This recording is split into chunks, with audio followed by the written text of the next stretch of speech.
Alhamdulillahi Rabbil Alamin, wassalatu wassalamu ala ashrafil mursalin wa ala alihi wa sahbihi ajma'in. Subhanaka la ilma lana illa ma 'allamtana innaka antal alimul hakim.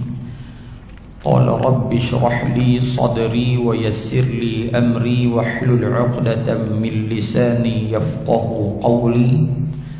Rabbana iftah bainana wa baina qaumina bil haqq wa anta khairul fatihin. Shadaqallahul aliyyul azim. Amma ba'du.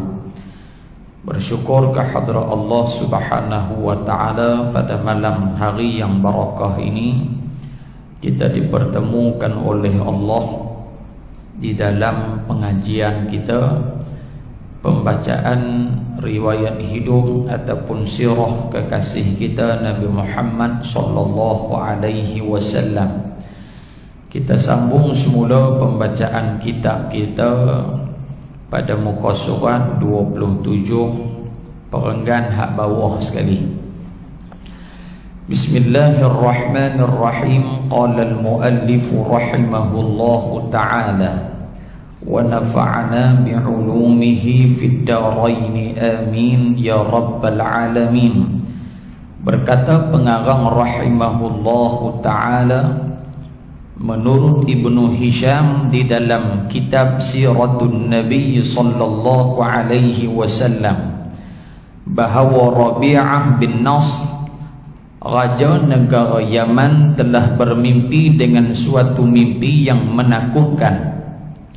Baginda di sini maksudnya raja Yaman itulah Rabi'ah bin Nasr, memanggil semua ahli sihir dan ahli nujum di dalam negerinya supaya mentadbirkan mimpinya itu, ataupun mentadbir maksudnya mentafsirkan mimpi dia.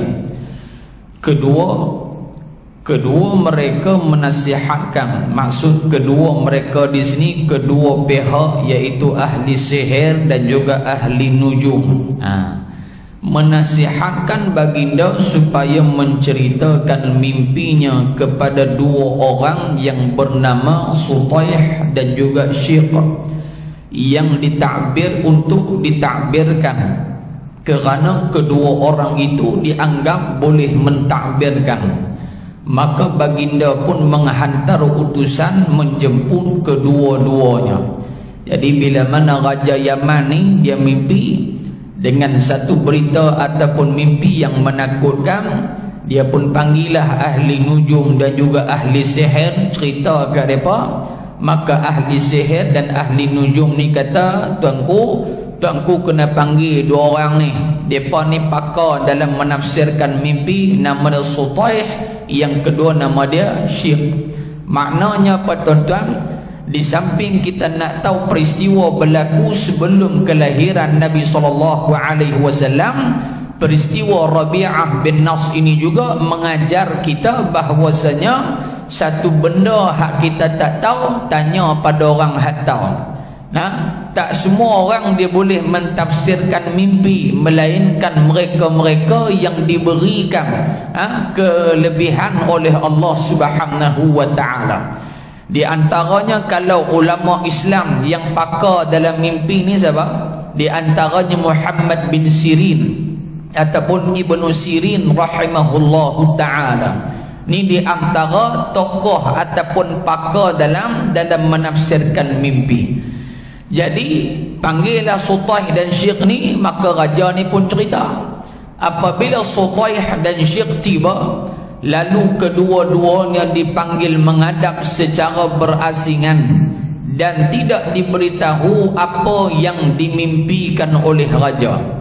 Yang diberitahu hanyalah sekadar menyebutkan bahawa mimpi itu menakutkan. Yang pertama dijemput ialah Sutaih. Beliau terus mentakbirkannya. Katanya, ra'aitu humamata kharajat min zulmatin fawaqa'at bi ardi tuhmatin faakalat minha kulla dhatin jamjamatin. Tuanku melihat api keluar dari kegelapan lalu jatuh di tanah berlembah, terus memakan setiap yang hidup. Raja Yaman berkata, apa yang engkau katakan sedikit pun tidak salah, maka apakah ta'birnya? Jadi bila panggil Sutaih ni hak tama masuk, raja ni dia tak cerita kat Sutaih secara detail apa hak dia nampak, tapi dia habang aku mimpi tak elok ya. Bila panggil Sutaih ni kata apa raja? Betul tak raja mimpi ada api sekian-sekian, lepas tu dia jatuh, dia makan sekian-sekian. Betul ke tak betul? Maka raja ni kata, apa yang kamu cakap wahai Sutaih? Apa yang hang sebut tentang mimpi aku tu wahai Sutaih? Betul belakah? Tak ada hak mohong.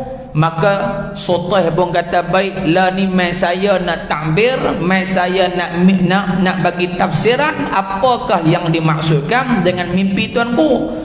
Sutaih kata apa? Ahlifu bima baina al-harrataini min hunushin la yahbitanna ardakumul habashu falyamlikanna ma baina abyana ila jarashi. Aku bersumpah dengan ular-ular yang ada di antara dua bukit, akan datang ke negeri ini musuh dari Habasyah. Mereka menakluk antara Abyan dan Jarash, iaitu nama tempat di negeri Yaman. Raja bertanya, ini adalah suatu bencana, bilakah akan berlakunya? Di zaman aku atau kemudian? Kata Sutaih, mudah cerita. Dia kata, wahai tuanku, negara tuanku ni akan dikuasai oleh orang luar. Bila raja ni dengar, dia kata ni satu benda hak tak baik, satu benda yang tak elok, satu benda hak celaka. Lalu dia tanya lagi, wahai Sutaih, benda penaklukan yang hang habaq tadi ni berlaku ketika aku hidup ke ataupun selepas daripada aku mati? Maka Sutaih menjawab, la bal ba'dahu bihainin aktsaru min 60 aw 70 yumanniyanna min as-sinina. Tidak, bahkan ianya berlaku selepas beberapa masa, lebih daripada 60 tahun akan datang atau 70 tahun. Raja bertanya lagi, adakah penjajahannya selama-lamanya atau akan tamat? Raja ni pula tanya, wahai Sutaih, kawan yang kamu kata akan takluk Yaman ni daripada Abyan dan juga Jarash tu, dia akan takluk sementara ke ataupun selama-lamanya? La bal yanqati'u li bid'i wa sab'ina min as-sinin thumma yuqtaluna wa yukhrajuna minha haribin. Tidak, dia kata, tuanku dah, bahkan penaklukan mereka akan tamat setelah berlalu di antara 73 tahun hingga 79 tahun. Kemudian mereka diperangi dan dihalau keluar. Raja bertanya, siapa pula yang memerintah selepas itu? Sutaih menjawab, yalihi izmubni dhi yazan yakhruju alaihim min adani fala yatruku ahadan minhum bil yamani. Yang memerintahnya ialah Aram bin Dhi Yazan. Dia keluar menyeberangi Adan. Adan ni ataupun lain panggil Aden di Yaman. Tidak seorang pun yang tidak bersamanya dari penduduk Yaman. Raja bertanya lagi, pemerintahannya berkekalan atau berakhir juga? Sutaih menjawab, bal yang qati', tidak berakhir juga wahai tuanku. Raja bertanya, siapa yang mengalahkannya? Sutaih menjawab,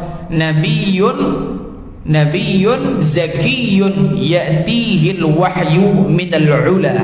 Nabi yang bijak, datang kepadanya wahyu dari Tuhan yang maha tinggi. Raja bertanya lagi, Nabi ini dari kalangan siapa? Sutaih menjawab, rajulun min waladi Ghalibin bin Fihrin bin Malik bin Nadar yakunul maliku fi qawmihi ila akhir dahri. seorang lelaki daripada keturunan Ghalib, iaitu siapa? Nabi kita Muhammad sallallahu alaihi wasallam, bin Fihr bin Malik bin An-Nadhr, yang memerintah kaumnya sehingga akhir zaman. Raja itu bertanya, adakah zaman itu ada akhirnya? Sutaih menjawab, na'am, yauma yajma'u fihi al-awwalun wal-akhirun, yas'adu fihi al-muhsinun wa yashqa fihi al-musi'un. Ya, dia kata ada hari pengakhiran. Maksud hari pengakhiran tang ni dia, iaitulah hari kiamat. Hari yang dihimpunkan padanya orang-orang dahulu dan kemudian. Berbahagialah padanya orang-orang yang buat baik, dan celakalah padanya orang-orang yang buat jahat. Macam kita sebut baru ni, firman Allah dalam surah Al-Zalzalah. Allah Ta'ala berfirman, فَمَنْ يَعْمَلْ مِثْقَالَ ذَرَّةٍ خَيْرًا يَرَهُ وَمَنْ يَعْمَلْ مِثْقَالَ ذَرَّةٍ شَرًّا يَرَهُ. Jadi asbabun nuzul daripada ayat tersebut adalah ada dua orang lelaki pada zaman Nabi sallallahu alaihi wasallam. Yang seorang ni didatangi oleh seorang fakir miskin minta makan kat dia. Maka kata lelaki miskin ni, wahai lelaki, kalau ada sebiji buah kurma pun tak apalah, hak penting hang bagi kat aku lapar, aku tak ada makan.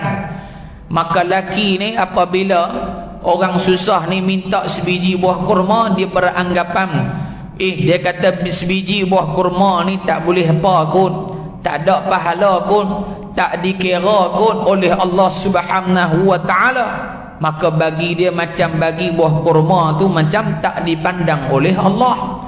Maka Allah buat turun, faman ya'mal mithqala dzarratin khairan yarah. Kamu buat baik walaupun sebesar zarrah, walaupun kamu bagi buah kurma sebiji sahaja, maka dikira oleh Allah. Dalam hadis baginda yang lain, ittaqun nar walau bisyiqqi tamratin. Takutlah kamu dengan azab neraka Allah walaupun kamu bersedekah dengan sebiji buah kurma. Seorang lagi-laki dia beranggapan bahawasanya dosa-dosa kecil ni benda hak biasa, benda yang Allah Subhanahu wa ta'ala tak ambil berat sangat seperti mana dosa-dosa besar. Maka Allah sebut ayat yang ke-8, wa man ya'mal mithqala dzarratin syarran yarah. Jangan kamu menganggap dosa kecil itu tak dikira, tetapi ia tetap dihitung, dikira oleh Allah Subhanahu wa ta'ala. Maka muslimin muslimat yang dirahmati Allah Subhanahu wa ta'ala sekalian, kata Sutaih, dia kata apa? Pada hari tersebut, pada hari pengakhiran, yakni hari kiamat, akan ada golongan manusia yang celaka, akan ada golongan manusia yang bahagia. Bahkan dalam ayat sebelum daripada hak kita baca tadi, Allah Ta'ala sebut, yauma idzi yasdurun nasu ashtatan liyuraw a'malahum. Pada hari ini, yakni pada hari pembalasan, kamu akan melihat manusia ataupun mayat-mayat akan keluar daripada perkuburan mereka, akan keluar daripada kubur mereka, liyuraw a'malahum, untuk melihat amalan-amalan yang mereka lakukan. Jadi kata Al-Imam Syaukani rahimahullahu ta'ala, makna apa? Bila keluar daripada kubur waktu tu, ada manusia yang menjadi salah seorang daripada minas su'ada, orang-orang yang bahagia. Dan ada manusia yang tergolong dalam golongan minal ashqiya, orang-orang yang dilaknat, yang dicela oleh Allah Subhanahu wa ta'ala. Maknanya tuan-tuan, hak nabi-nabi dulu, rasul-rasul dulu duk cerita ke umat sampailah kepada Sutaih ini, satu benda pun tak pernah lari, terutamanya bab perihal akhirat, satu pun tak pernah lari. Nah, Nabi Adam cerita, Nabi Nuh cerita, Nabi Nuh cerita, Nabi ni cerita, adanya hari pembalasan, adanya perhitungan Allah, adanya syurga, adanya neraka, sehingga kan berita itu sampai kepada Sutaih yang hidup ketika zaman Raja Rabi'ah bin Nasr, Raja Yaman yang sedang kita bahas pada malam ni. Maknanya apa? Semua sama. Akidah adanya kehidupan, adanya pengakhiran kematian, adanya hari akhirat, adanya perhitungan daripada Allah Subhanahu wa taala. Tu akidah kita. Raja bertanya, adakah benar apa yang engkau ceritakan? Sutaih menjawab, na'am. Wasyafaqi wal ghasaqi wal falaqi idza insyaqa wal falaqi idza tasaqa inna ma anba'atka lahaqqun. Ya, demi cahaya kemerahan dan gelap, demi waktu subuh apabila menjelang tiba, sesungguhnya apa yang daku ceritakan itu adalah benar. Kemudian dijemput pula Syekh Sutaih pertama ni habis dah, beda dah, dia cerita dah. Apabila diminta pendapatnya siapa? Nya Syekh tadi tu, beliau terus berkata, na'am, ra'aita humamatan kharajat min zulmatin fawaqa'at baina rawdatin wa akmatin akalat minha kulla dhati nasamatin. Tuanku melihat api keluar dari kegelapan lalu jatuh di antara kebun dan bukit, ia memakan segala yang bernyawa. Raja bertanya, betul itu mimpiku? Apakah takbir ataupun tafsiran mimpi tersebut? Syekh menjawab, ahlifu bima bainal harrataini min insanin la yanzilanna ardakumus sudanu fala yaghlibanna ala kulli tiflatin al-bannani wa la yumakkinanna ma baina abyana ila najrani. Dia kata apa? Iaitu Syekh menjawab, dengan apa yang aku bersumpah, dengan apa yang ada di antara bukit di kalangan manusia, demi sesungguhnya aku datang menyerang negeri ini oleh orang-orang dari Sudan. Mereka menguasai semuanya. Mereka memerintah di antara Abyan dan juga Najran. Raja bertanya, demi bapaku wahai Syekh, sesungguhnya menakutkan bilakah ia akan berlaku, adakah di zaman ini atau kemudian? Syekh menjawab, la bal ba'dahu bi zamanin thumma yastanfidukum minhum dhu shanin wa yudhiquhum ashaddal hawani. Tidak, bahkan kemudian daripadanya beberapa zaman kemudian diselamatkan oleh seorang bangsawan yang akan mengenakan mereka itu dengan kehinaan dan yang seburuk-buruknya. Raja bertanya, siapakah bangsawan itu? Syekh menjawab, ulamun laisa bidaniyin wala mudunin yakhruju alaihim min baiti dhi yazan fala yatruku ahadan minhum bil yamani. Seorang yang sederhana dilahirkan dari keluarga Dhi Yazan, sama juga macam hak Sultai Habak tadi tu, laki hak sama. Seorang pun tidak ditinggalkan dari negeri Yaman ini supaya menyertainya. Maksudnya apa? Dhi Yazan ni semua penduduk Yaman akan ikut dia. Raja bertanya, adakah pemerintahannya akan berkekalan atau akan hilang? Syekh menjawab, bal yanqati'u bi rasulin mursalin ya'ti bil haqqi wal adli min ahli ad-din wal fadli yakunul maliku fi qaumihi ila yaumil fadli. Bahkan kerajaannya akan hilang, yakni kerajaan Dhi Yazan tadi akan jatuh, akan hancur, disebabkan apa? Kedatangan Rasul yang diutuskan, yakni Nabi Muhammad sallallahu alaihi wasallam, membawa kebenaran dan keadilan dari kalangan ahli agama dan kemuliaan, memerintah untuk kaumnya sehingga hari pembalasan. Raja bertanya, apakah hari pembalasan itu? Syekh menjawab, tujza fihi al-wulatu wa yud'a fihi minas sama'i bida'awatin yasma'u minha al-ahya'u wal-amwatu wa jama'a fihi bainan nasi lil miqati yakunu fihi liman ittaqal fawz wal khairat. pada hari itu akan dibalas segala orang yang memerintah disuruh padanya dengan seruan-seruan dari langit, mendengar padanya oleh segala yang hidup dan segala yang mati.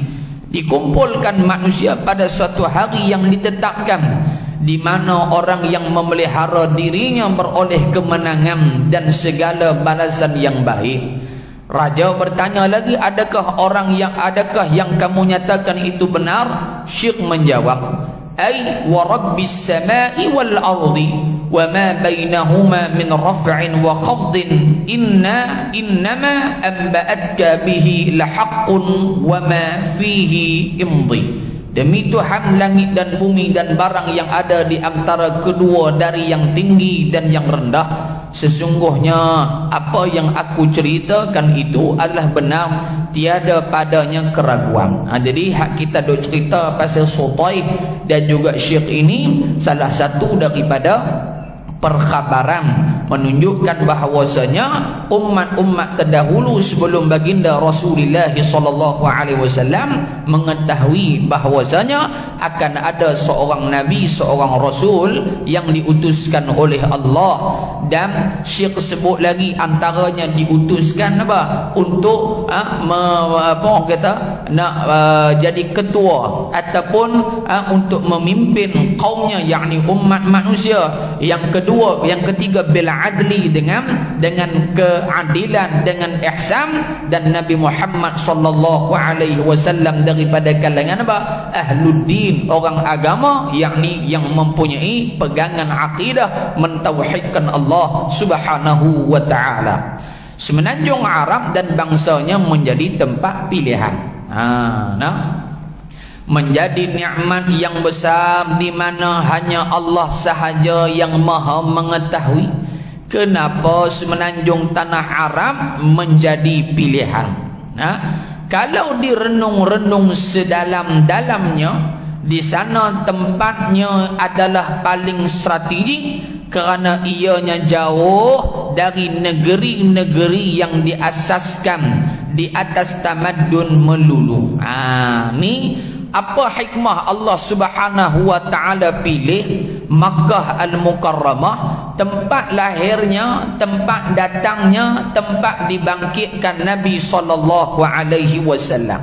Yang pertama, kata pengarang adalah Makkah Al-Mukarramah itu adalah satu-satu tempat ataupun semenanjung tanah Arab yang jauh daripada negeri ataupun negara yang mempunyai tamadun ataupun pemikiran.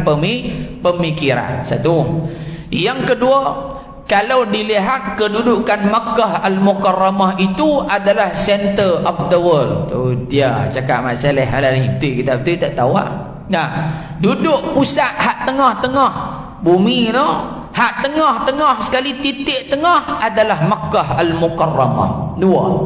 Yang ketiga, ulama sebut apabila Islam berjaya menguasai Makkah Al-Mukarramah ataupun Jaziratul Arabiyah, semenanjung tanah Arab secara total, maka pada ketika itu memberi isyarat bahawasanya Islam juga akan menguasai dunia dan akan tersebar ke seluruh dunia.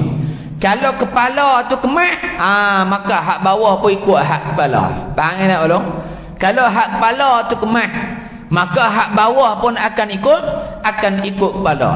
Anak ni laki dia berkenan ke anak dara. Kalau piejah dengan mak tak jadi, walaupun mak tu setuju.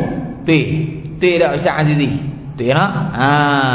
Kalau piejah dengan mak ni kira setuju ya. Tu tak maklum. Tu kedak ni. Tak betul. Bukan maklum sinilah. Maklum lain, Mami Jarum. Nak ejah di mak kata, makcik tu kata okey tak apa, hak penting hang jadi menantu makcik ni perempuan. Tapi kalau pak kata boleh tak boleh tak boleh, pasal pak tu nak kocok tangan. Faham tak ni?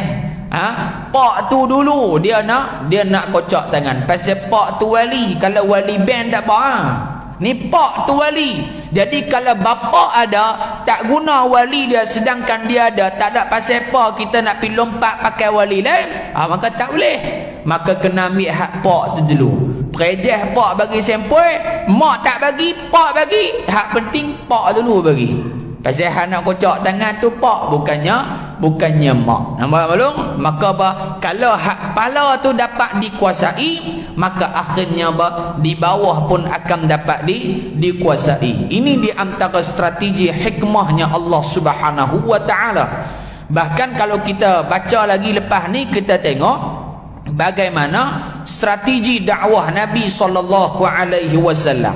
Apabila Rasulullah nak sebarkan Islam di satu-satu tempat baru, misalan di Madinah Al-Munawwarah, nah, selepas daripada perjanjian Aqabah yang kedua, maka di situ orang Ansar mereka minta daripada Nabi supaya hantar seorang pendakwah ataupun seorang, kita kata lah ni tok syekh lah, ustaz lah, mai hantar seorang kat kami ni di Madinah ni, pasal kami dah berimam dengan kamu, kami dah mentauhidkan Allah, kami dah bersama dengan kamu, jadi kami nak mendalamilah Islam. Jadi di Ansar ni, kalangan Ansar ni tak ada lagi hak kami ni faham seperti mana sahabat-sahabat yang dah masuk Islam di Mekah. Hantarlah mai seorang. Maka Nabi hantar siapa? Mus'ab bin Umair radhiyallahu taala anhu wa arda. Mus'ab bin Umair ni maklum hebat tak hebat, dia pi dakwah ni bukan hak kaleng-kaleng punya orang. Dia pi dakwah ni kepada orang-orang kenamaan di mana? Di Madinah Al-Munawwarah. Di antaranya siapa? Di antaranya Sayyiduna Uthman bin Maz'un radhiyallahu taala anhu wa arda. Sayyidina Uthman, bukan Sayyidina Uthman bin Maz'un, seorang lagi Usaid bin Hudayr radhiyallahu anhu. Usaid bin Hudayr ni maklum kalau bahasa lah ni kita kata apa? Ketua pemuda cawangan. Ketua pemuda Malaysia ke, ketua pemuda negeri ke. Jadi dia attack dulu siapa? Usaid bin Hudayr. Bila ketua pemuda, ketua cawangan, ketua mana-mana ketua lah, dia dah dapat tangkap, maka apabila ketua ni buat keluar surat rasmi, hak bawah semua pakai, hak bawah semua pakai ikut. Sopa politik lah. Bila kepala dia ikut, maka hak ekor pun turut ikut hak betul lah. Sebab tu maklum kita ni dia kena kepala ya berasap, ekor badan tak boleh berasap. Sopa naik kereta api, kereta api tengok mereka buat, adakah daripada kepala sampai ke ekor berasap? Kalau kepala sampai ke ekor berasap, meletup kereta api tu. Faham ni? Dia kena kepala ya. Maknanya hak awal tu dulu kemah. Tapi kalau semua pakat nak buat kepala, ni masalah. Nampak tak long? Ini hikmah.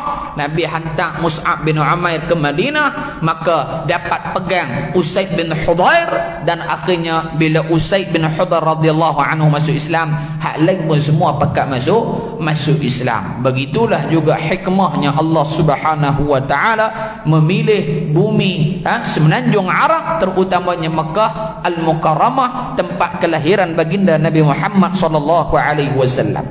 Yang keempat, seperti mana yang disyarahkan oleh guru kita, Fadilatul Syekh Faiq Al-Mishhadani Al-Iraqi hafizahullah taala, menceritakan hikmah Allah taala pilih Mekah, terutamanya semenanjung tanah Arab lah secara amnya, secara khususnya Mekah. Sebab apa? Orang Arab jahiliah ni maklum dia tak ada tamadun.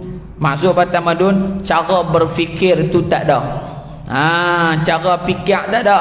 Tapi cara berfikir kehidupan dunia ni, nak makan, nak minum, nak buat rumah, hak tu depa ada ke depa? Maksudnya fikrah, tamadun. Bila mana kita bercakap dengan satu orang yang tak mengaji, dia nak balas dengan kita boleh tak boleh pasal dia tak mengaji. Faham tak? Budak-budak kita bercakap dengan dia, kita buat main dalil ni, buat main dalil ni, buat main dalil ni, dia terima bulat-bulat lah hak kita punya. Dia terima yang bulat-bulat. Pasal apa? Dia tak ada fikrah. Dia tak ada tempat yang dia nak sangga pi. Tak, kawan ni kata lagu ni tak sama macam hang. Hak ni tak ada pada orang Arab jahiliah. Maka mereka hanya jahiliah dari sudut apa? Kepahaman, cara berfikir, yakni agama tu tak ada. Maka bila mana tidak ada benda-benda yang dapat menghalang, maka ketika itu dihantar Nabi Muhammad kepada orang Arab jahiliah. Sebab mereka ni tak ada falsafah, fikir cara yang kita kata apa? Fikir cara yang rasional ni tak ada. maka bila mana diutuskan Nabi Muhammad, mudah Rasulullah nak sampaikan Islam, nak serapkan kefahaman Islam dalam kepala otak orang Arab jahiliah. Tapi kalau tengok orang hak mengaji sama mengaji, bila balah dua-dua nak menang, betul ya? Bila tok guru ku kata aku ni, dak tok guru ku kata aku ni, duk balah gitu pasal dua-dua ada fikrah, ada tempat depa berpegang. Tapi kalau hak ni mengaji, seorang ni tak mengaji, dia akan terima tak? Dia akan terima. Oh betul noh lagu tu noh. Oh betul noh. Jadi apa? Itu di antara hikmah Allah Subhanahu wa taala memilih bumi Makkah Al-Mukarramah, muslimin dan muslimat yang dirahmati Allah Subhanahu wa taala. Yang kelima, Allah Subhanahu wa taala nak memuliakan bangsa Arab dan nak memuliakan bumi Makkah Al-Mukarramah. Kalau Nabi Muhammad tak dilahirkan di Mekah, kita katalah, no, kalau. Jadi bila kata kalau ni tak baiklah, dan memang takkan berlaku dah. Kalau Nabi Muhammad beranak di tanduk, agak-agak Mekah rapi ya, nak tanya tuan-tuan. Agak-agak lah tuan-tuan jawab ni. Ada tak pakej umrah pi ke Mekah, Madinah? Tak ada. Orang kan buat pakej umrah tanduk Madinah, ada. Mekah barangkali tak ada dalam sejarah. Barangkali kita pun tak pergi Mekah barangkali. Tapi Allah pilih bumi Makkah Al-Mukarramah kerana apa? Kerana kata para ulama, sesuatu Nabi Muhammad itu tidak mulia disebabkan sesuatu, tetapi sesuatu perkara itu menjadi mulia adalah disebabkan Nabi Muhammad sallallahu alaihi wasallam. Gitu. Jadi kita umat Nabi Muhammad ni mulia berbanding umat-umat Nabi hak lain, pasal kita umat Nabi Muhammad sallallahu alaihi wasallam. Mekah menjadi mulia orang pi sampai hari ni pasal sabit dengan Nabi Muhammad sallallahu alaihi wasallam. Lagi apa? Madinah Al-Munawwarah sabit dengan Nabi Muhammad, maka orang pi Madinah sampai hari kiamat tak ada kosong Madinah Al-Munawwarah. Lagi mana Taif ke Nabi pi tak? Pi. Kalau Nabi doa kecelakaan buat Taif, kita pun tak kelapak pi tempat yang bernama Taif. Tapi Nabi sampai, Nabi berdakwah di bumi Taif, Nabi singgah di tempat-tempat yang bersejarah yang kita duk pi, maka kita pun turut pi sama. Baitul Muqaddas ataupun Baitul Maqdis, kita dah sebut Palestin, Masjid Aqsa tu, tak sabit dengan Nabi, barangkali kita pun tak pi. Maka sebab itu dalam hadis baginda Rasul menyatakan 3 masjid yang kamu kena susah payah untuk sampai. Pertama Masjidil Haram, yang kedua Masjidil Nabawi, yang ketiga Masjidil Aqsa. Dia kata, ustaz 3 masjid ya Nabi abang, masjid tanduk tak ada. Sebab tu kami tak pi masjid tanduk, kami nak pi 3 ni ya. Pula dah. Hak ni jahil cakap. Kata Al-Imam Nawawi rahimahullah, ada 3 benda yang kita ni kena susah payah ketika hidup. 3 benda. Yang pertama apa dia? Yang pertama nak memupuk sifat zuhud. Oi, payah sifat zuhud ni. Tiger Wood ramai. Tiger Wood, Playwood boleh. Nak boleh zuhud, benda yang payah, perlukan kepada usaha, kesabaran dan sebagainya. Yang kedua apa? Al-amru bil ma'ruf wan nahyu 'anil munkar. Yang kedua kena susah payah dalam hidup, iaitu mengajak kepada kebaikan dan juga melarang, menjauhkan manusia daripada kemungkaran. Ini payah nak buat. Walaupun bank kita tiap-tiap hari bukan orang suka, dengan orang suka ke bank dia tiap hari 5 waktu kan? Dia kata hingat, dia kata speaker dekat, dia kata hak ni boleh, hak ni tak boleh. Payah ngah. Jadi nak ajak pada kebaikan, nak cegah kepada kemungkaran, satu perkara yang susah. Jadi kena usaha. Yang ketiga kata Al-Imam Nawawi rahimahullah pada al-ilmu, iaitu ilmu. Nak dapatkan ilmu kena bersusah payah. Kawan-kawan kita hak tak leh main, barangkali kerja malam shift dan sebagainya, sakit, tak gaduh kalau dah 3 siaran duk ada malam ni. TV apa abang? YouTube. Abang kata YouTube ke? RTM ke apa? Kira semua TV lah tuan-tuan. Hebat tak hebat Masjid Tanduk ni, TV hak disiarkan di Malaysia tak ada kuliah Masjid Tanduk. Hak ruang angkasa planet Pluto punya siaran ni. Jadi hak duduk di rumah tak ada alasan tak boleh ngaji. Hak duduk di rumah tak ada alasan kata saya tak ada mengaji ustaz kalau ni projek juta-juta mai. Tak ada duk kira duit. Orang duk kira duit pun dan mengaji. Kaya petara mana ngah nak ikut ke kaya tu Firaun lagi kaya. Qarun lagi kaya. Sampailah rumah tok kita kebang. Bekho mai korek jumpa ketua meh depa kata harta Qarun. Bila Qarun mai tanduk pun kita pun tak tahu. Tapi nak abang kata apa? Banyak harta Qarun. Tapi dia sombong nak buat guna. Baik. Dan katanya lagi di sini, malahan ianya pernah dikuasai oleh dua kuasa besar dunia. Di timurnya Parsi, manakala di baratnya Rom. Bumi Makkah agak terpencil dari dibanjiri oleh pengaruh-pengaruh luar. Ini antara sebab dia. Sebabnya apa? Sebab bumi Makkah ni jauh daripada tempat-tempat yang orang selalu main. Jarang-jarang orang main. Siapa orang asli lah kita mudah faham orang asli. Orang asli, orang Kristian main masuk dakwah-dakwah jadi Kristian. Esok lah geng jemaah tanduk masjid Islam lah. Lepas tu lusa pergi Kristian pula. Lepas tu main Islam pula. Kita pendek pening. Pasal apa tuan-tuan?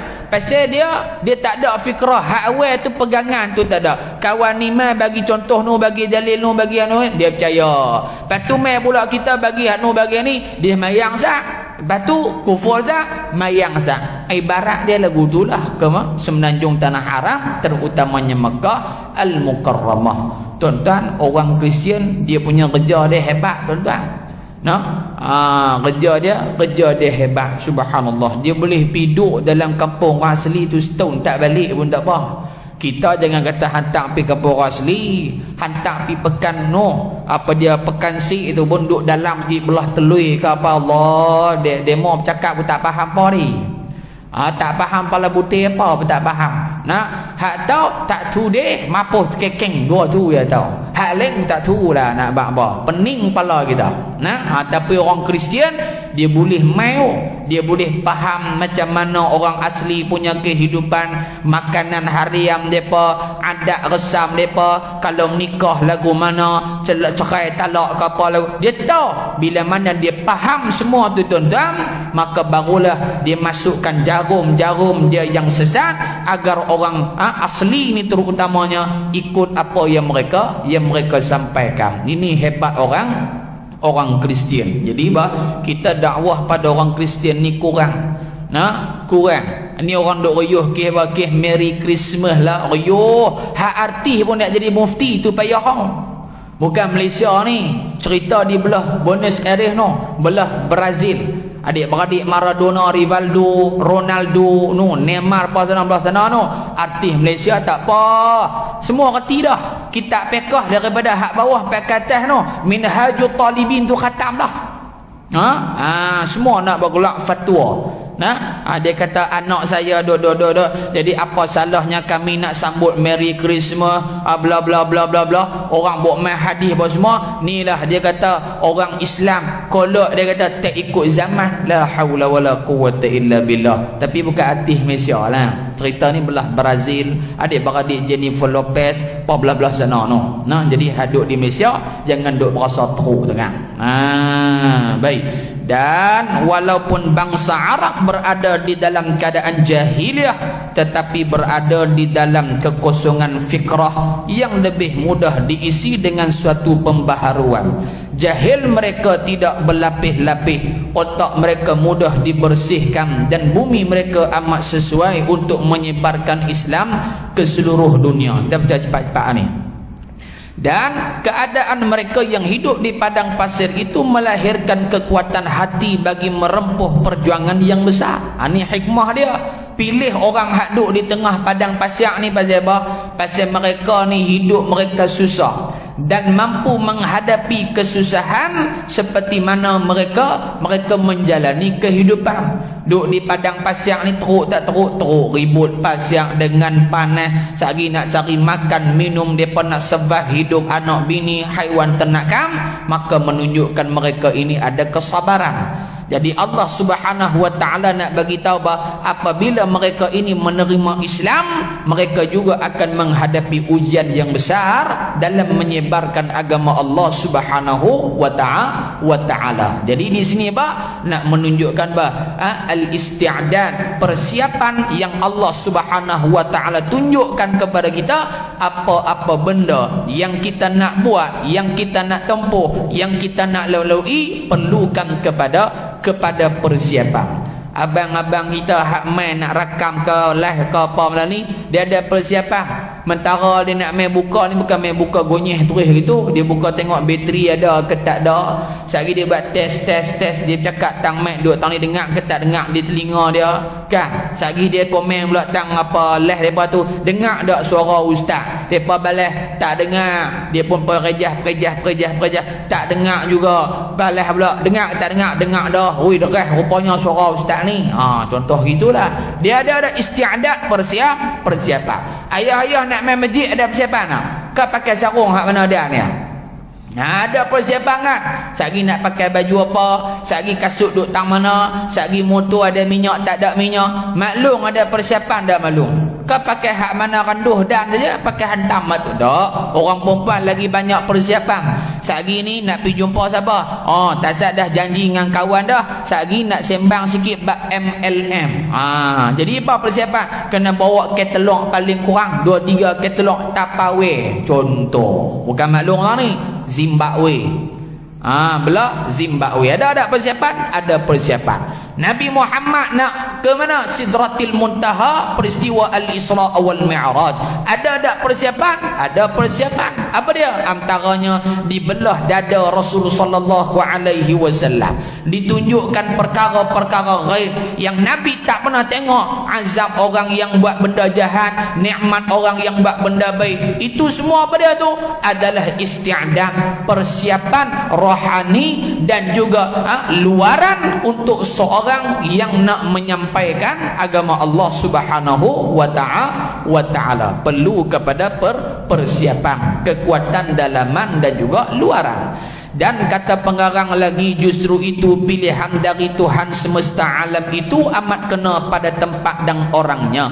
Hal ini tentulah berlainan pula dengan orang-orang yang telah berilmu dan bertamadun. Jahil mereka jahil murakkab dan payah diubah.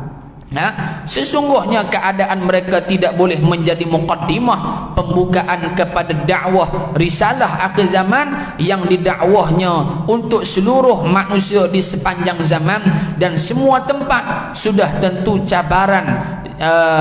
cabarannya setimpal dengan maudhu' dakwah orang yang didakwah dan perkembangan mereka dalam segala aspek. Menjadi hikmah yang besar di mana Allah Subhanahu wa taala telah menjadikan Kaabahnya sejak awal lagi di bumi Makkah Al-Mukarramah. Mula-mula sekali hak tawaf Kaabah apa? Nabi Adam alaihi salatu wassalam. Sampailah Nabi kita Muhammad sallallahu alaihi wasallam. Dibina oleh Nabi Ibrahim dan Nabi Ismail alaihi wassalam. Ketika Mekah tiada penghuni seorang pun, juga menjadi hikmah besar pula di mana bahasa Arab menjadi bahasa agama akhir zaman. Sebab itu tuan-tuan, disebutkan dalam kitab Ar-Rihlatu fi Talabil Hadith karangan Al-Imam Al-Khatib Al-Baghdadi rahmatullahi alaih, menyatakan bahawasanya umat Nabi Muhammad sallallahu alaihi wasallam ni ada apa? Ada beberapa kelebihan yang tak ada pada umat-umat hak lain. Yang pertama apa? Yang pertama al-ansab, yakni apa? Keturunan, nasab kita. Bin tu kita tahu siapa pak kita, tok nyang, tok ki, tok nyok apa sampai ke atas ini hebat umat Nabi Muhammad. Yang kedua apa? Yang kedua as-sanad, al-isnad. Apa dia tu? Sanad pengajian, sanad ilmu. Kita mengaji ilmu hadis sahih Bukhari misalan, ambil daripada syekh sekian sampai Nabi Muhammad sallallahu alaihi wasallam. Mengaji ilmu tauhid aqidatul awam, mengaji pada syekh kita ambil pada syekh dia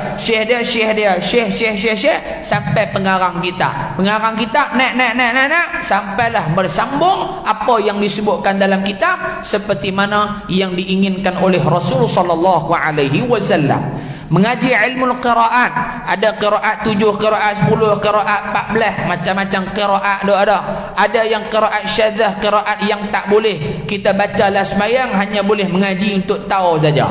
Nah, jadi qiraat apa? Haf'an Asim pada guru an Rasulullah sallallahu alaihi wasallam. Mengaji fiqh pula pada mula pada bawah kitab Safinatun Najah, naik sikit atas Misbahud Duja, naik lagi hak Arab yang Nailur Raja, naik sampailah hak paling besar Minhajut Talibin. Ini hak terbaru pula Syekh Mustafa Bura, pengarang kitab Fiqhul Manhaji, dia buat keluar syarah kepada Minhajut Talibin, Ifadatul Raghibin ala syarhi Minhajut Talibin, 3 jilid, sampai kepada pengarang kitab Al-Imamun Nawawi rahimahullahu ta'ala. Sana ada? Sana. Ni umat Nabi Muhammad.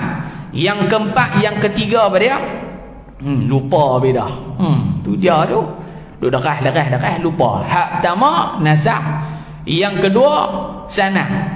Hak ketiga Allahumma salli ala Muhammad, berhenti tang tu. Tak ingat dia sebut boleh. Tu dia lah tu. Melayu mudah lupa dalam dua ba'u. Dah. Baik. Lepas tu bahasa yang ketiga al-i'rab. Dia tengok bahasa Arab tu baru dia ingat al-i'rab. Apa maksud al-i'rab? Anak kita mengaji di Maktab Mahmud, mengaji di pondok Derang, mengaji tang pondok Tok Haji Saleh Musa, mengaji di Merata Cerak lah, mengaji bahasa Arab. Tidak ada bahasa yang boleh dipelajari seperti mana bahasa Arab, kan? Ngaji i'rab nahwu sarah mubtada khabar maf'ulun bih maf'ul li ajlih, lepas tu macam-macam lah. Lepas tu dia ada jar pula, ya, dia mesti kalau ada hal ni dibaca majrur, dibaca baris kasrah, kalau ada hal ni kena baca mansub baris fathah, kalau ada hal ni kena baca baris sukun, kalau hal ni kena baca baris dhammah. Macam-macam ada hanya pada umat Nabi Muhammad sallallahu alaihi wasallam. Umat lain tak ada. Siapa bisa dengar mengaji nahwu sarah bahasa Ibrani, kuk lah dah. Tak ada. Hak ada nahwu sarah ni siapa? Hak boleh i'rab, hak ni mubtada, hak ni khabar, hak ni sifah, hak ni mausuf dan sebagainya, hanya ada di dalam bahasa Arab, iaitu bahasa Nabi kita, bahasa umat Nabi Muhammad sallallahu alaihi wasallam. Justru kekayaan dan keindahan bahasanya tidak boleh diatasi oleh bahasa-bahasa lain di dunia ini. Wallahu a'lam. Masuk sikit dari kelahiran hingga kenabian dan kerasulan, silsilah dan kelahiran Nabi sallallahu alaihi wasallam. Telah dilahirkan Nabi Muhammad sallallahu alaihi wasallam pada 12 Rabiul Awal tahun gajah, yakni di tahun tentera bergajah yang dipimpin oleh Abrahah Al-Ashram menyerang Kaabah, tetapi dibinasakan oleh Allah Subhanahu wa taala dengan cara yang menakjubkan, di mana ceritanya di dalam Al-Qur'anul Karim. Baik, jadi Nabi Muhammad, jumhur ulama menyatakan Nabi lahir pada tanggal 12 Rabiul Awal. 12 Rabiul Awal. Baik, jadi kita sambut dak Maulidur Rasul? Sambutlah Maulidur Rasul. Bolehkah sambut? Depa kata bid'ah. Bid'ah bukan hukum. Bid'ah bukan hukum. Jadi bila kata bid'ah hukum, dia tak masuk hukum hak 5 wajib haram harus, tak ada hak ke-6 bid'ah. Tak ada. Jadi bid'ah ni maksud apa? Bid'ah ni benda baharu. Tu maksud bid'ah dari sudut bahasa. Dari sudut istilah, benda yang tidak ada asal dalam agama, dibuat dan tidak ada asal dalam agama, itu dipanggil bid'ah. Baik, jadi sebagai penutup malam ni kita nak bicara tentang apa? Tentang kelahiran Nabi secara zikir dan tentang hukum menyambut Maulidur Rasul sallallahu alaihi wasallam. Jadi Nabi Muhammad lahir bila? 12 Rabiul Awal. Ini sepakat kebanyakan jumhur ulama dan disebutkan juga dalam kitab Subulul Huda war Rasyad. Subulul Huda war Rasyad ala khairil ibad sallallahu alaihi wasallam.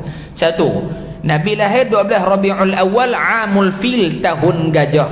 Pasal apa tahun gajah? Sebab peristiwa lahirnya Nabi Muhammad itu berlaku selepas 50 hari serangan tentera Abrahah, tentera bergajah.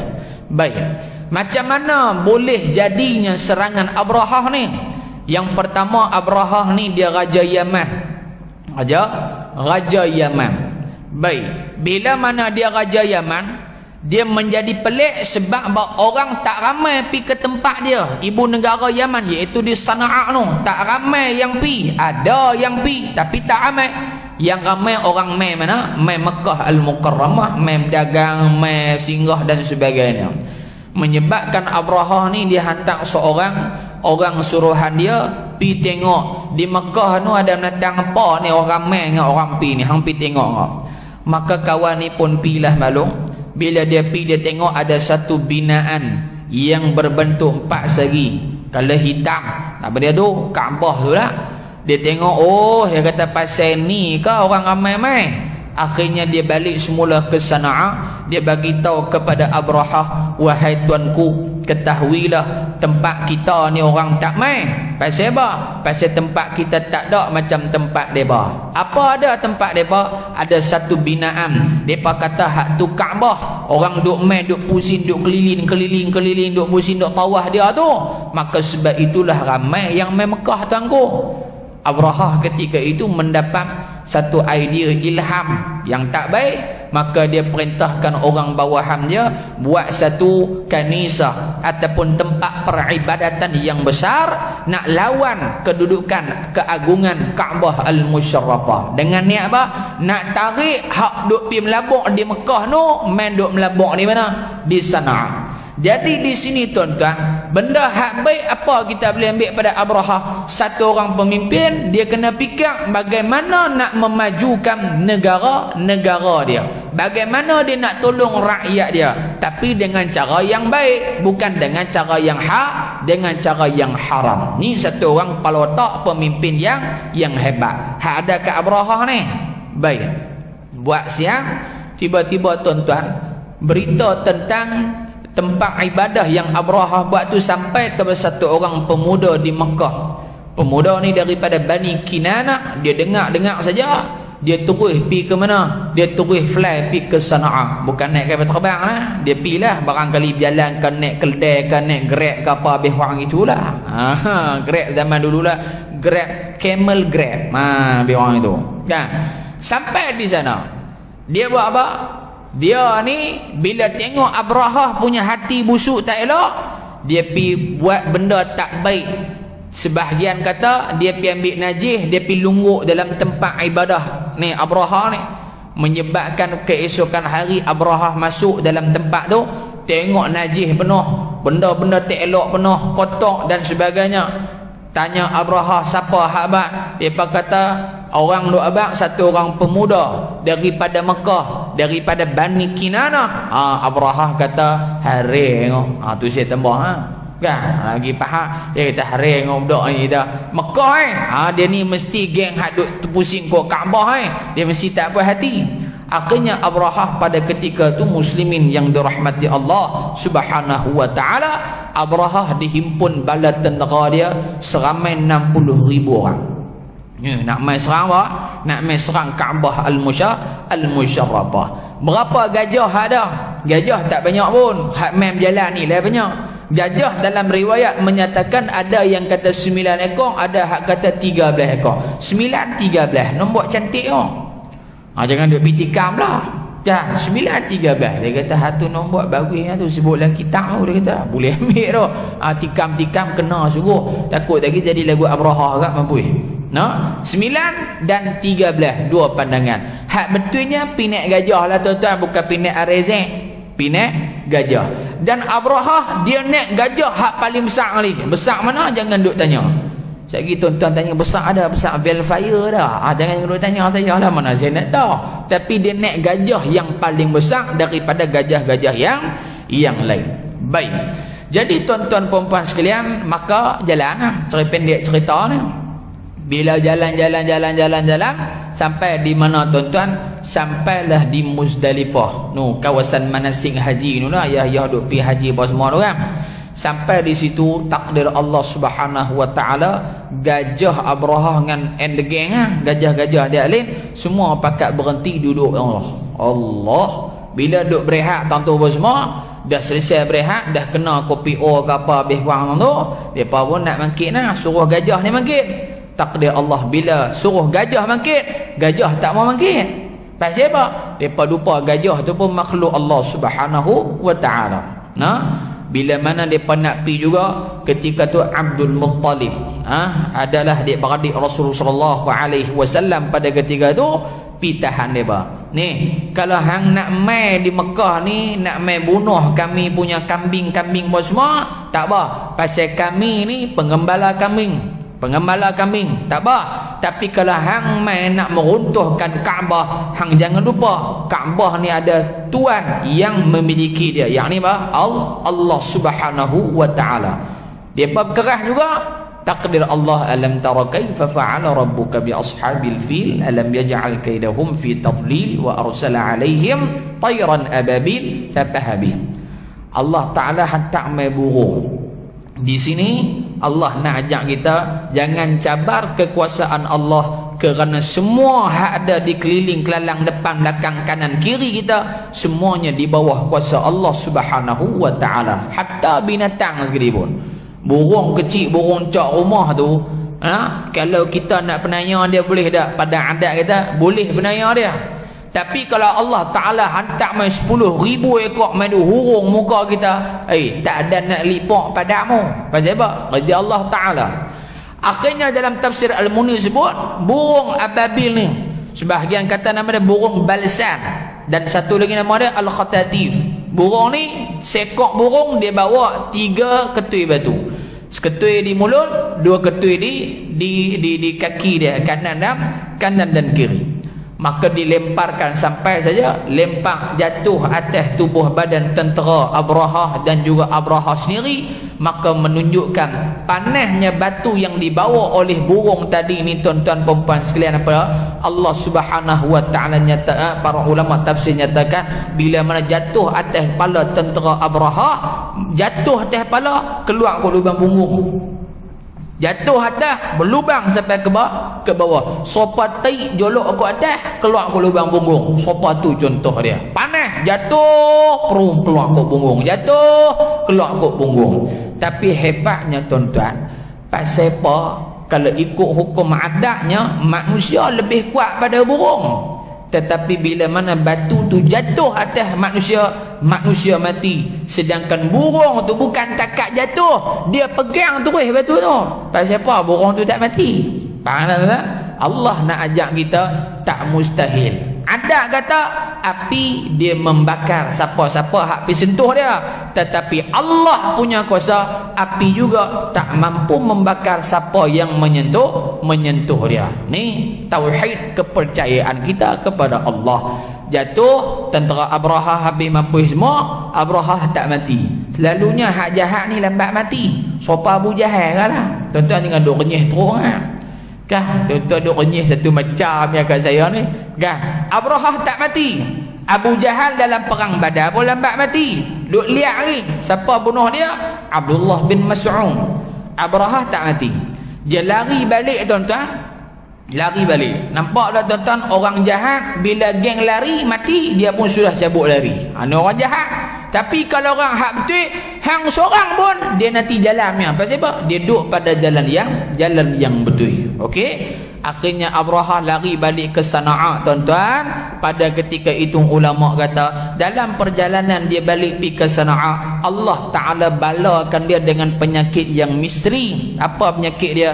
On the way balik tu, tangan-tangan dia ni mereput, jari dia ni mereput sampai terluruh satu, sampailah di Sana'a Abrahah mati dalam keadaan yang hina seperti mana bangkai ayam. Maksud apa? Sebut dalam kitab seperti mana apa? Dada Abrahah ni terkopek terkeluar habis hak duk di dalam ni tuan-tuan. Sampai orang Sana'a pun tak mau uruskan jenazah Abrahah disebabkan dia nak memusnahkan rumah Allah Subhanahu wa ta'ala. Apa pengajaran dia? Pengajaran dia Allah nak abang jangan duk buat mereka main Allah. Jangan cuba-cuba kita nak menghancurkan syiar agama Allah, nak meruntuhkan masjid tak ada pasal, nak pi runtuh benda-benda yang Allah Ta'ala muliakan. Takut-takut kita akan mendapat balasan seperti yang telah Allah Subhanahu wa Ta'ala jatuh beri kepada Abrahah dan tentera-tentera dan laknatullah alaihim ajma'in. Yang terakhir tuan-tuan, hukum menyambut Maulidur Rasul sallallahu alaihi wa ala alihi wa sahbihi wa baraka wa sallam, hukum dia dituntut dan dibenarkan oleh syarak. Sehingga kan menyambut Maulidur Rasul ini termasuk daripada hari-hari keagungan Allah Subhanahu wa Ta'ala. Berdalilkan firman Allah dalam surah Ibrahim ayat kelima, Allah Ta'ala berfirman, وَلَقَدْ أَرْسَلْنَا مُوسَى بِآيَاتِنَا أَنْ أَخْرِجْ قَوْمَكَ مِنَ الظُّلُمَاتِ إِلَى النُّورِ وَذَكِّرْهُمْ بِأَيَّامِ اللَّهِ إِنَّ فِي ذَلِكَ لَآيَاتٍ لِكُلِّ صَبَّارٍ شَكُورٍ. Allah Ta'ala berfirman, walaqad, dan sesungguhnya arsalna, kami telah utuskan Musa, Nabi Musa, biayatina, dengan keterangan, dengan tanda-tanda yang jelas, an akhrij qaumaka minaz zulumati ila nur, yaitu mengeluarkan kaum Musa, Bani Israel Yahudi, daripada kegelapan kepada cahaya, yakni daripada kesesatan kepada mentauhidkan Allah Subhanahu wa Ta'ala. وَذَكِّرُهُمْ بِأَيَّامِ اللَّهِ, dan ingatlah mereka pada hari-hari Allah Subhanahu wa Ta'ala. Jadi daripada ayat 5 ni ulama kata Nabi Musa diutuskan oleh Allah keluarkan kaum daripada kejahilan, daripada kesyirikan, mentauhidkan Allah. Samalah juga dengan Nabi Muhammad sallallahu alaihi wasallam. Walaqad ba'athna fi kulli ummatin rasula an i'budullaha wajtanibut taghut. Kami utuskan pada setiap kaum umat itu seorang rasul. Jadi rasul akhir zaman Muhammad sallallahu alaihi wasallam tujuan apa? Ni'budullah, ajak manusia sembah Allah, keluarkan manusia daripada syirik kepada mentauhidkan Allah. Sama tak tugas dengan Nabi Musa, Nabi Isa, Nabi Daud, nabi-nabi yang lain? Sama juga dia punya apa? Tugasan dia. Sama juga dia punya kerja dia. Maka wadzakkirhum bi ayyamillah, dan ingatlah mereka pada hari-hari Allah Subhanahu wa Ta'ala. Makna apa? Bila lahirnya Nabi Musa menunjukkan hari kelahiran Nabi Musa itu hari yang diagungkan oleh Allah. Apabila lahirnya Nabi Muhammad, maka hari lahir Nabi Muhammad hari yang diagung-agungkan oleh Allah Subhanahu wa Ta'ala. Yang kedua, dalil dalam surah Al-Jumu'ah ayat yang ketiga, Allah Ta'ala berfirman, wa akharina minhum lamma yalhaqu bihim wa huwal azizul hakim. Dan juga kaum yang lain daripada mereka yang Islam pada sahabat yang belum berhubungan dengan mereka. Ini dalil menyatakan rahmat Nabi Muhammad SAW tidak terhenti kepada sahabat sahaja, tetapi berpanjangan sehinggalah wa akharin, selain daripada para sahabat. Siapa yang dimaksudkan wa akharin di dalam ayat ni?